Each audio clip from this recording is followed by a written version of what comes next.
Shout out to Sherry's Berries for sponsoring this update. Hey, want to make a big impression this Valentine's Day? Think inside the box. Get it? With Sherry's Berries. Your dipped strawberries will arrive in Sherry's Berries' signature gift box with a beautiful ribbon. No gift wrapping required. They already did it for you. And no listeners will get 20% off any order of $29 or more.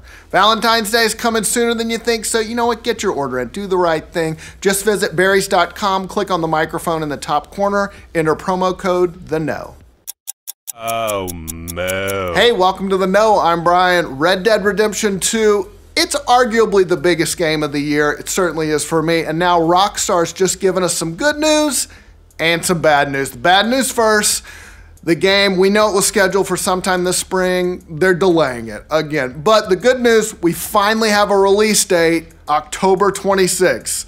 You might remember it was originally slated for last fall. Rockstar bumped it to this spring. Now this Rockstar, though, they apologized. They wrote in a blog, "We apologize to everyone disappointed by this delay. While we had hoped to have the game out sooner, we require a little extra time for polish. We sincerely thank you for your patience and hope that when you get to play the game, you will agree that the wait will have been worth it." You know what? That's okay, Rockstar. You guys make good stuff. Take your time. I promise I will still play it. Not to be outdone, Nintendo also made an announcement for this fall. They're like, "We're making our own Red Dead Redemption. A puppy made out of rainbows is going to teach John Marston the power of friendship." They didn't say that. They should have said that. The company actually revealed that Switch Online, remember that? Online, it officially launches in September. So better late than never. Yes, they're finally going to charge us for online. Yeah. As far as pricing, it's going to be $19.99 a year. Monthly plans, $3.99. We also know they plan to offer some sort of a subscription service to their back catalog, but no details about that yet. You know we'll keep you posted. We got your back on this. But of course, that wasn't even the biggest Nintendo news of the week. The company also revealed that their next mobile game is going to be Mario Kart. Yeah, they wrote on Twitter in a weird sounding tweet, "The checkered flag has been raised and the finish line is near. A new mobile application is now in development. Mario Kart Tour, hashtag Mario Kart Tour, releasing in the fiscal year ending March 2019. And if you're like, why are they saying fiscal year 2019? It's because that tweet's really for investors who are probably very excited about the development, especially when you consider, as industry insider and analyst Daniel Ahmad pointed out, other racing games like QQ Speed from Tencent have done super well in China with like 70 million registered users. So yeah, lots of potential. Mario Kart's about to blue shell their ass, I bet. And with all the other financial results we're getting this week, Xbox added a few of its own to the mix. According to Microsoft's earnings report, the Xbox division was up 8%, mostly thanks to the Xbox One X launch. In total, their gaming hardware provided a 14% boost to their revenue. In addition, they also said that Xbox Live, now up to 59 million active users. Interestingly, though, their overall game sales were down, but they still made more money than last year at this time because of an increase in revenue, meaning, yep, live services and microtransactions more than likely. Why don't you make games? Just an idea. All in all, it was a good quarter for Xbox, financially speaking. We'll see how they do the rest of the year. Hopefully with games instead of charging us extra. Hey, remember loot box? Let's talk about those some more. Remember how that hurt EA stock prices? Well, guess what? Now the company has announced that microtransactions, they're coming back to Battlefront 2. They told us all this in their latest earnings call. Oh, and P.S., their shares have hit a record high. So basically, it's like a Star Wars movie, but in the end, Darth Vader wins. And he charges you an extra $5 to see the full ending. Following that announcement, EA stocks jumped 7% overnight, hitting an all-time peak for the company. That's quite a turnaround from last fall when they lost $3 billion in valuation. But hey, you know what? Everything's fine now. What can we say? You know what? Investors like money and loot boxes make money. Until you do something differently, they're not going away, guys. We got some stats on the Sea of Thieves closed beta, which sounds like it drew a pretty good amount of players. Somebody who visited Rare's headquarters took a photo of a poster there. I bet Rare loved that. And then that poster outlined the stats on who all played the beta. There were apparently more than 314,000 total players who logged more than 2 million hours in the beta. Oh, and it drew 269,000 concurrent views on Twitch. And those who played the beta, it seems like they had fun. PC Gamer wrote, while the activities in the beta were a bit limited, Sea of Thieves' water-filled sandbox proved a great place to make our own fun. I think a water-filled sandbox is called a pool, or a lake at least. Anyway, if you missed out, it's coming pretty soon. The game releases on Xbox One and PC on March 20th. Here's some cool news. The creators of Burnout are working on a new IP, but it doesn't sound like it's going to be another racing game. Criterion Games has listed a job for lead combat designer, and that the application says that people must be passionate about action and action-adventure games and, quote, all types of combat, but particularly melee combat. Hey, I like all those things. Now all I have to do is learn how to make video games. Criterion's also hiring for a couple of artist positions who have experience in, quote, open world game production. Applicants must also have experience working on AAA console or PC games, so sounds pretty ambitious. And Criterion, they've definitely got the chops. In addition to creating Burnout, they also worked on some pretty good Need for Speed games too, so it'll be interesting to see what this new IP is. Criterion says it'll be their most ambitious to date. But of course they're going to say that. They're not going to be like, you know what, we'll work hard on the next game. Let's go get drunk. It's 2 p.m. The Halo Master Chief Collection, remember that? It came out way back in 2014. Since then, it's had a variety of bugs that have made some parts completely unplayable, like the multiplayer.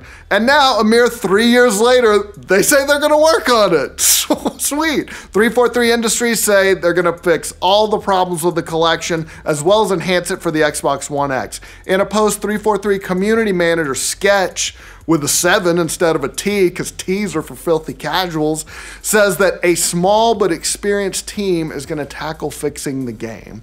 Sketch7 wrote, there's a lot of work to be done, addressing bugs, updating old systems, adding visual enhancements, improving playlists, and even potentially working on some bona fide new features. Oh, and they added that this team is separate from the one working on the next mainline Halo game. So, you know what? Hey, good on them for fixing the problem. It took you a while, but you're doing the right thing. You might remember it was a pretty big bombshell when J.K. Rowling announced that everybody's favorite magical mentor, Albus Dumbledore, was gay way back in 2007. Wait, he was gay in 2007 or she said that in 2000? It's not clear. A decade later, all eyes turned to the Harry Potter prequel series, Fantastic Beasts and Where to Find Them, which will include a younger Dumbledore, played by Jude Law, and the pre-Voldemort bad guy, Grindelwald, played by Johnny Depp. Now, Rowling has previously said that these two were lovers, but in a recent interview with Entertainment Weekly, director David Yates said they won't explicitly state Dumbledore's sexuality or that romantic relationship with Grindelwald in the upcoming Fantastic Beasts sequel. That's caused a bit of an uproar amongst Potter fans. Rowling, who wrote the screenplay for the sequel, took to Twitter to complain about the complainers, but she didn't contradict the director either.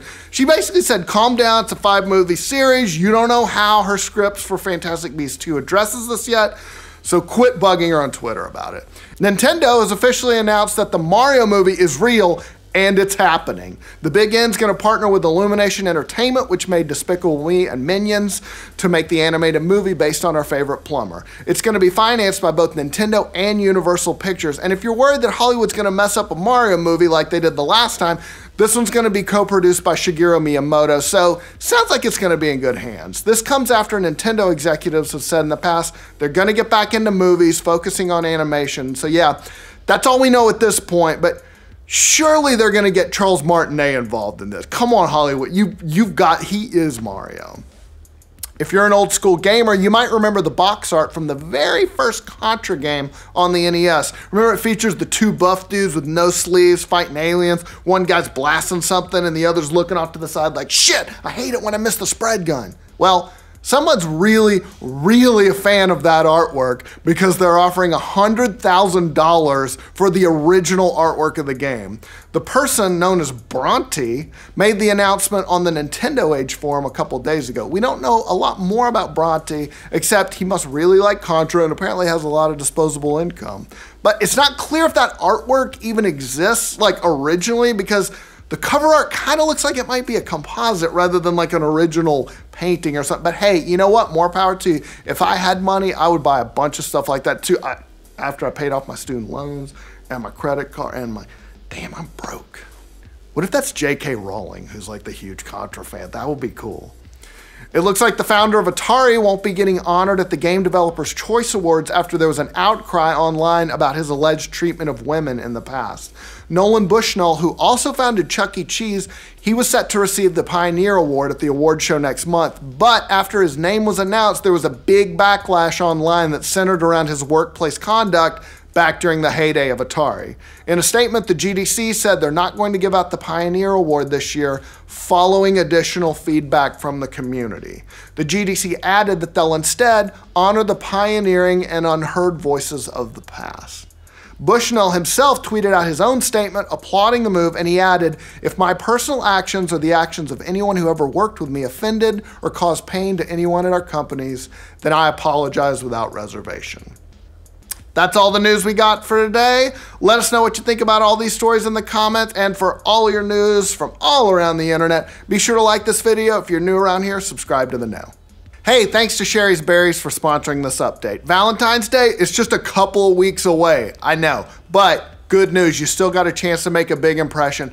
Think inside the box and give the gift of dipped strawberries. It's gonna satisfy any sweet tooth. Sherry's Berries offers a beautiful signature box of berries dipped in white, milk, dark chocolatey goodness. What? You don't have to bother with gift wrap or anything. Just order, set the delivery date, and enjoy. You're done. Plus, they got loads of other decadent gourmet gifts.